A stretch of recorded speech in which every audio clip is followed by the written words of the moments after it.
Last time press మీట్లో ఒక controversy చేశారు. అది యాంకర్స్ని తొక్కేస్తున్నారు, నాలాంటి వాళ్ళను కూడా రానివ్వట్లేదని చెప్పి ఒక దుమారం లేపారు. అది నిజమా? నిజాలే మాట్లాడతానండి నేను ఎప్పుడైనా, బట్ ఇది సందర్భం కాదు. బట్ డెఫినెట్గా నిజాలే మాట్లాడతాను, ఎప్పుడు అబద్ధం మాట్లాడను. ఎవరిని కదిలించినా మాట్లాడతారండి. మా ప్రతిష్ట చాలా నిశ్శబ్దంగా ఉంది, కానీ ఎవరిని కదిలించినా మాట్లాడతారు. బట్ ఏదైనా నిజంగా మాట్లాడండి, బట్ ఇది అయితే సందర్భం కాదండి. అది డిస్కస్ చేయండి. Maybe let's talk about barberry. All the best అమ్మా. సత్యరాజ్ గారు, కట్టప్ప లాంటి పెద్ద క్యాన్వాస్ చేశాక ఈ బార్బరిక్ లాంటి దాన్ని చేయడానికి ఎలా ముందుకొచ్చారు మీరు? After doing Bahubali, Kattappa, and then what made you accept this? This is totally a different character from Kattappa, and I told no already. My expectation, I want to continue my career like this kind of character. That's why I believe this will be a starting point for me as an actor. Okay, Mohan గారు, సనాతన ధర్మం అనేది ఇప్పుడు కొత్తగా అందరికీ తెలియజెప్పాల్సిన పరిస్థితిలో హిందూ దేశం ఉంది. పవన్ కళ్యాణ్ గారు ఈ మధ్యనే సనాతన ధర్మం మీద ఉద్యమం మొదలుపెట్టారు. ఇలాంటి స్టోరీస్ని కానీ పురాణాలు కానీ చెప్పడానికి మీకు ఏంటి ఇన్స్పిరేషన్? ఇన్స్పిరేషన్ అంటే సార్, చిన్నప్పటి నుంచి ఉంది. అంటే ఆ పురాణాల మీద మా ఊర్లో నాటకాలు, హరిశ్చంద్ర నాటకం కానీ వాట్ ఎవర్ ఇలాంటి నాటకాలు, కృష్ణార్జున యుద్ధం ఇలాంటివి అక్కడి నుంచి మొదలయ్యాయి. కానీ బాగా కనెక్ట్ చేసేసింది ఎప్పుడు అని అంటే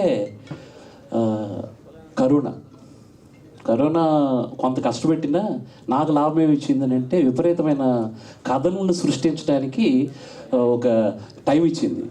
ఒక 250 ఎపిసోడ్స్ మన మహాభారతం దృశ్యకావ్యం చూసాను నేను హాట్‌స్టార్లో. సో అక్కడి నుంచి క్యారెక్టర్స్ ఒక్కొక్కటి, ఆ తర్వాత ఇంకా తెలియని క్యారెక్టర్స్ ఉన్నాయి చాలామంది యోధులు, వాళ్ళ గురించి బుక్స్ చదివాను. సో అక్కడి నుంచి నాకు బాగా కనెక్ట్ అయింది సార్. 100% నేను hard core fan of Pawan Kalyan దారి ఏది వేస్తే ఆ దారిలో నడవడానికి రెడీ. సో మ్యాక్సిమం నేను చేయబోయే సినిమాలన్నీ కూడా ఇలాగ సనాతన ధర్మంలో నుంచి తీసుకొచ్చే పాయింట్స్ని నేను ఎలివేట్ చేస్తూ మ్యాక్సిమం అలాంటి టైటిల్స్తోనే వస్తానండి. సత్యరాజు సార్, బాహుబలి తర్వాత you have been doing all kinds of films. You are doing big films and you are doing small films. The other day you were at Coolie press meet, and today you are at a relatively small film press meet. What are the changes you make to make yourself affordable to the small films like this? According to me, all films are same. Only thing, the big budget movie, I can get a better remuneration. Remuneration also same, sir? Not same, sir. Only because that is not fair, no. I can't ask the same salary for. I'm not. This will not fair. For Sikandar one salary, Coolie one salary. I can't expect the same salary for Barbary. So This is fair enough, sir. This is fair enough. Yes, sir. Then only I can do variety, different kind of character. Normally, the content-oriented films only gives a very good opportunity for the character artist. If the hero's salary is there, the importance of the character artist will. Because then we are all speaking, all other character artists praising about the hero. The villain itself, very first scene itself, he told, in his eyes only I find my death. First scene. Then what is the use of the villain till the 13th?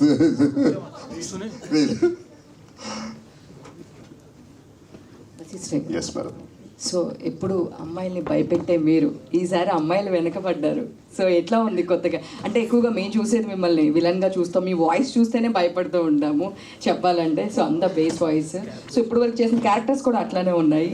So ఇది ఎలా ఉంది? మీరు first చెప్పినప్పుడు మీరు okay ఉంటుంది బాగుంటుందా అని ఒప్పుకున్నారా? ఏంటి అసలు ఒప్పుకోవడానికి రీజన్? సింపుల్ అండి, నెగటివ్ అట్రాక్ట్స్ మోర్.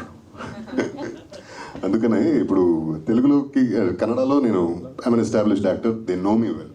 అక్కడ కూడా చిన్న చిన్న క్యారెక్టర్స్తో స్టార్ట్ అయ్యి తర్వాత విలన్ అయ్యి తర్వాత హీరో అయ్యాను. అండ్ తెలుగులోకి వచ్చేసరికి I got the offers, lot of offers. అందులో I had to pick and choose some characters which are not just villain. ఎవడో వచ్చాడు హీరోకి ఏదో ఆవాజ్ వేసాడు మళ్ళీ హీరో కొట్టాడు, అలాంటిది నేను చేయను కూడా. అండ్ క్యారెక్టర్స్ విత్ ఎసెన్స్ మనల్ని ఆకట్టుకుంటుంది ఏ సినిమా చూసినా. ఆడియన్స్గా మనము ఆడియన్సే కదా. సో అలా ఆ క్వెస్ట్లో ఉన్నప్పుడు అలాంటి క్యారెక్టర్స్ చాలా నచ్చిన క్యారెక్టర్లు పిక్ చేసి పర్ఫామ్ చేశాను. చాలా మంచి మార్కులు ఇచ్చారు మీరంతా. And now I can say, అంటే ఒకప్పుడు ఇదే స్టేజ్, ఇదే ఫ్లోరు, ఇక్కడనే కూర్చొని మాట్లాడేటప్పుడు కొత్తవాడిని ఎలాగ మాట్లాడాలో ఎలా అడ్రస్ చేయాలో తెలియకుండా ఉండేది. ఇప్పుడు I'm like a local right now. So అది ఆ ప్రేమ, ఆ చెనువు మీరు ఇచ్చారు నాకు. And thank you so much for that.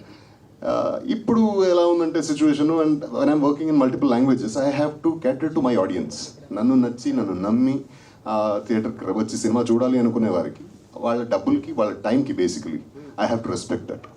And అందుకనే పిక్ చేసి సెలెక్ట్ చేసి ఆగినప్పుడు వెయిట్ చేసినా పర్లేదు, టైం తీసుకున్నా పర్లేదు, will come with the best once అనే వస్తా. ప్రతిసారి వచ్చినప్పుడు అదే నా అటెంప్ట్గా ఉంటుంది. అండ్ ఇందులో it's not about playing softer character are rough character, it's about character with life. And మనిషి అంటే మంచి చెడు మిక్స్, ప్లస్ అండ్ మైనస్ వాడే మనిషి. పాజిటివ్ ఉంటుంది, నెగిటివ్ ఉంటుంది మన అందరిలో. సో అలాంటి క్యారెక్టర్లు చాలా రిలేటబుల్ అనిపిస్తాయి నాకు.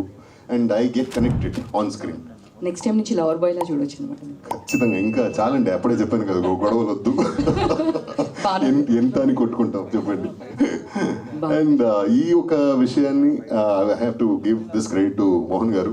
He's writer with so much of information firstly, and he knows what to take from home. అండ్ నన్ను ఇలా చూసినందుకు ఇట్స్ ఆన్ హిమ్.